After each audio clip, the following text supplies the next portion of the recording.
Most people start a logo like this. They open Illustrator, they draw a few shapes, and then they pick a color, and that's it. Save and share the file. And then they wonder why the design feels random. That's because the logo isn't the problem. The problem is that nobody agreed what the brand should feel like before the logo and everything was created. And that's what a mood board fixes. It allows you to go in there and try to feel a vibe, what the kind of mood that you want to set for the brand before even designing in the first place. You can basically turn vague words like premium, bold, clean into something that people can actually see right away. So in this video, I'm going to show you why a good logo starts before the logo itself, and why the mood board is the cheapest way to start and get the direction right. So let's get into it. So it's important to start with a mood board because it decides the feeling of the brand before you open the software and before you even start the design process.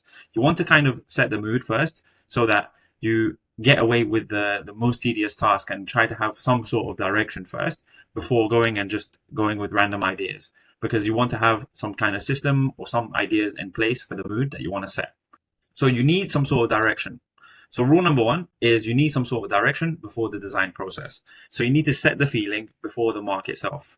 So a mood board allows you to kind of have a vibe and a set mood for the story that you want to tell through your visuals and your logo and the icons that you're going to make. With everything that you do, you need to have some sort of mood board and some guidelines in place so that you can create the best example of this and illustrate icons and ideas into this point. So a mood board will establish a mood of a brand before any logo exists. So it's all about the mood of the brand and setting the mood and the vibe in the first place. It's visual and it's not verbal. So it captures feelings word can't pin down.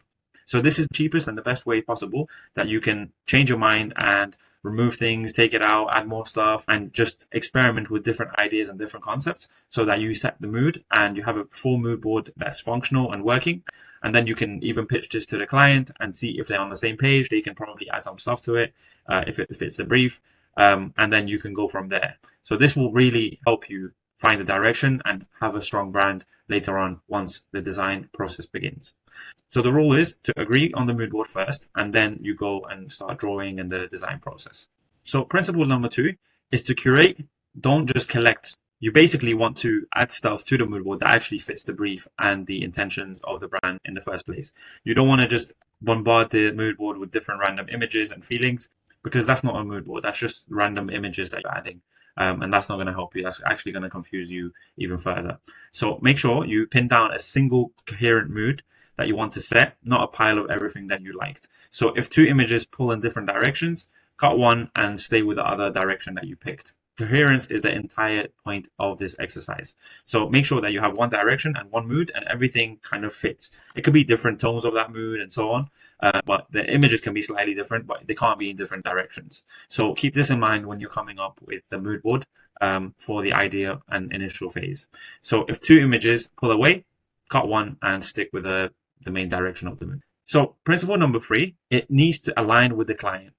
So it's not just random stuff that you like or you like the style or something. It must fit the brief and what the client needs. This is usually discovered on a discovery call before the design process. So once you have a 30-minute or hour consultation, I would like to do an hour, or sometimes it even goes over. Basically, it gives you the full mind map of the project, so you can ask all the questions that you need to get a feel, to get the full brief for the project. And then you start with the mood board phase, so you can pick out and understand the vibes of the business and the brand. And this is important because, for example, things like something can mean one thing to you and another thing to the client. So this is why a visual mood board, it can actually narrow down the timeline it takes to get to the winning logo and the brand, because visually you need to communicate with the project and with the brief. So it's your job as a designer to communicate and turn these words into something that illustrates it visually. So for example, the phrase "make it modern" can mean something different to everyone. Mood turns those slippery words into something that the client can see and approve, so that you are both on the same direction and you're not confused and you're on the same page. So this speeds up the process and you have a far better finish later on, especially if you understand fully the brief and you turn it into a mood board visually that they can see and approve. And once this is done, it makes the whole design process a lot smoother. So get this signed off on the feeling before you start designing, not after. Principle number four, the whole point of a mood board is supposed to point you in a direction that meets the brief. You still need to do the design and you need to be original. So the mood board can stay your decisions, but you still need to create something original.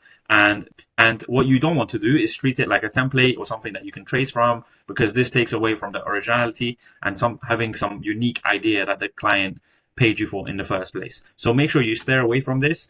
Just take the mood board phase as just inspiration, draw as much inspiration as you need to from other designs and other niches out there. It doesn't have to be specifically just the niche that you're working on. Just put anything that feels like it meets the brief and the vibe that the client spoke to you about and they want to go towards a direction.